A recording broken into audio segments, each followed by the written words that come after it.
ಊಟ ಊಟ ಹಾಂ ಮಾಡ್ತೀರಾ? ನೀರು ಬೇಕಾ? ಹಾಂ ಕೊಟ್ಟೆ, ಎಲ್ಲನೂ ಇದೆ. ಕೈ ತೊಳ್ಕೊಬೇಕಾ?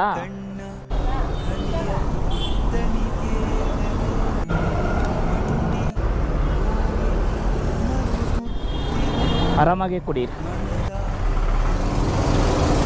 ಮಾತು ಬರಲ್ವಾ? ಹಾಂ ಇಲ್ಲಿ ಓಕೆ, ಆರಾಮಾಗಿ ತಿನ್ನಿ, ತೊಗೊಳ್ಳಿ.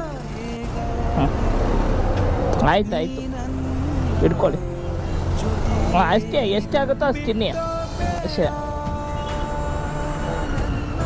ಸ್ಪೂನ್ ಬೇಕಾ? ಸ್ಪೂನ್ ತಂದ್ಕೊಳ್ಳ? ಏನು ಬೇಕಣ್ಣ? ತಿನ್ನಿ, ತೊಗೊಂಬತ್ತೀನಿ. ತೊಗೊಳ್ಳಿ. ತಗೊಂಬತ್ತೀನಿ.